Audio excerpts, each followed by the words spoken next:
Okay, guys, in this video lesson, we're going to introduce this idea of two-dimensional motion. So when we look at two-dimensional motion, before when we did one-dimensional motion, we always used pluses or minuses, right? So positive was a positive direction, negative was opposite of that. That's all we really had to use. In two-dimensional motion, now we need some other methods to do that. So north, south, east, west, horizontal, and vertical, because we're going to have two different things going on at the same time. So kind of keep that in the back of your head is that we're constantly dealing with two things at once. Okay? So for example, in two-dimensional motion, we could have a boat who's trying to cross a river that has a speed of 5 meters per second, and a boat's motor can propel it at 15 meters per second. So it's going to cross a river, and the river's pulling it down in this scenario. Okay? So our first kind of question is, can the boat be pointed in a direction that would cause it to fail to get across a river? Okay? So try to answer that question.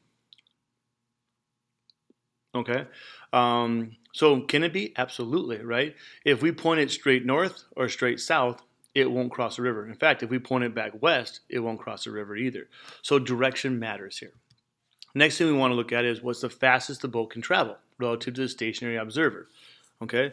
So if you're hanging out here watching the boat, what's the fastest it can move according to you? All right. Well, the boat can go 15 meters per second, but the current can go 5. So if the boat heads south down the river, it's going to have both its speed plus the speed of the river for a total of 20. Okay. What's the slowest? Well, if it tries to go upriver, right, it can go 15, but it has to fight a 5 mile an hour, 5 meter per second current. So that's going to be only 10. So it's going to be its slowest, going 10 due north. Okay. So, of course, our direction here, if you're going with the current versus going against it.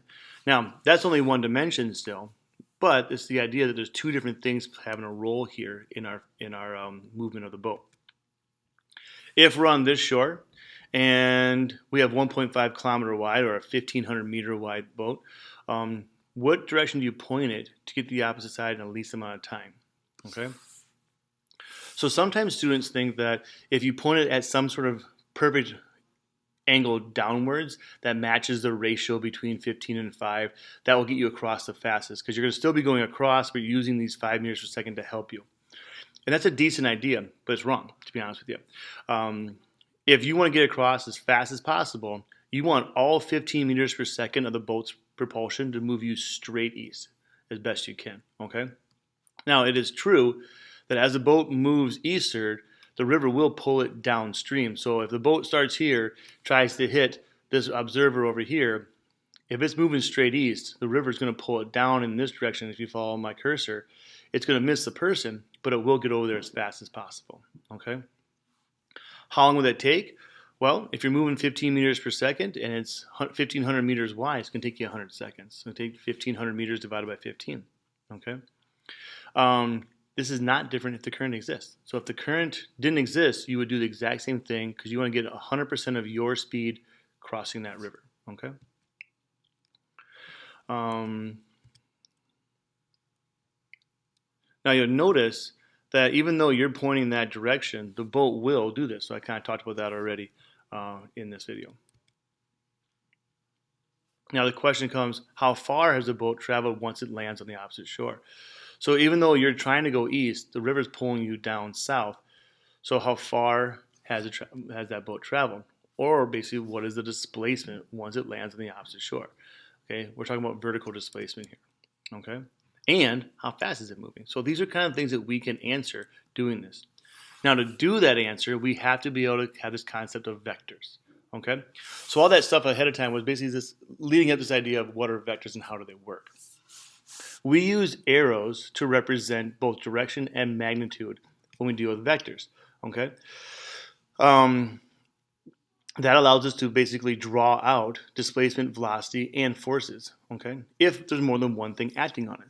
Okay, so for example, if you have something pushing something up and down, they can counteract each other. If you have two things working together, they can both go in one direction. You have different lengths for different amounts. They can actually be perpendicular to each other also. Okay. Now, in working with vectors, we use what's called a tip-to-tail method. Okay, so each arrow represents one magnitude and the direction in which it's moving. If you have two different things acting on something, you're going to have two arrows. but we always want to align them tip to tail. So we want to take this arrow here and move it to the tail of that one, so its tip is moving off to the other side. Okay, so the tip of this one to the tail of that one, the tip of this one to the tail of that one, and vice versa. We'll show you the next slide. Okay, so here's our scenario. We have our boat. The displacement is 15 meters east, so we know the river is this far across. Okay, if it takes us 100 seconds to cross the river, we talked about that before, and we're moving at 15 meters per second, that means if it's 100 seconds and the river is moving 5 meters per second, 100 times 5 is 500 meters. So as the boat travels the 1,500 meters across the river current is going to pull it 500 meters downstream.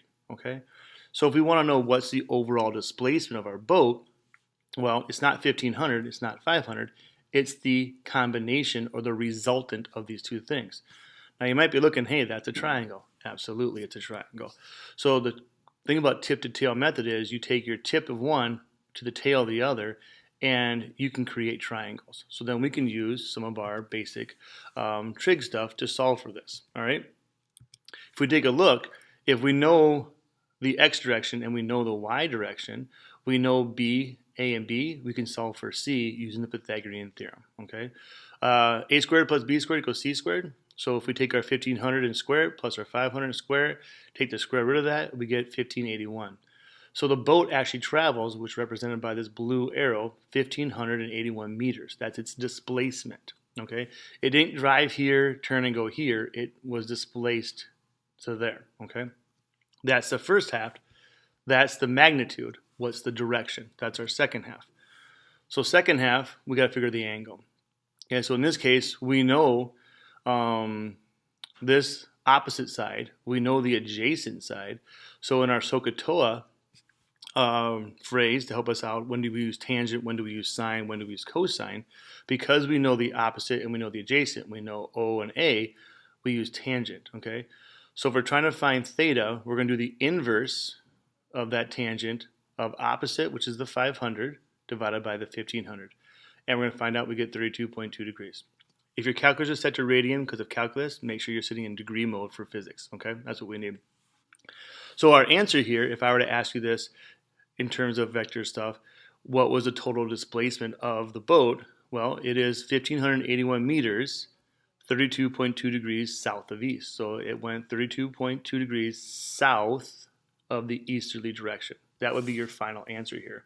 So you need both, including the south of east part, to solve this. We can apply the exact same idea to velocities also. So if the boat was traveling at 15 meters per second, and the current was pulling it down at 5 meters per second, we can say what's the overall velocity of this. Okay, and velocity is even probably more important for us in terms of what we're going to be doing in Unit 2. Same idea, same process. It's the same rules that we applied before. So for our overall velocity, we're going to use our hypotenuse, and we're going to use theta to solve this. All right. Again, we know that Pythagorean theorem, we have a squared plus b squared equals c squared. So we know in this case that our, a squared was 15, our b was 5, so 15 squared plus 5 squared equals c, square root that, and we get 15.8 meters per second. Okay, so the magnitude of our velocity, or our speed, is 15.8 meters per second. Solving for the angle now, or theta, we again use SOHCAHTOA. We still know the opposite and the adjacent, so we can use tangent. So our inverse tangent of 5 over 15 gives us again that 32.2 degrees. It makes sense this is the same because it's the same ratio. So we now know that our velocity is 15.8 meters per second, 32.2 degrees south of east. Okay, so by just knowing the components, the x and y, we can find the resultant, which is the hypotenuse of our things using vectors. Okay. So guys, that's kind of an introduction to vectors and kind of how they work and how we're going to use them. That last slide on velocity here is probably the most important one because we'll do this a lot in this unit, dealing with how fast something gets launched or how fast something moves if we know the x direction and the y direction at one point in time. Okay, so we're going to use this as we move forward. The next video lesson, we'll start talking about projectiles and what happens once we launch them in the air and now gravity takes over. Thank you.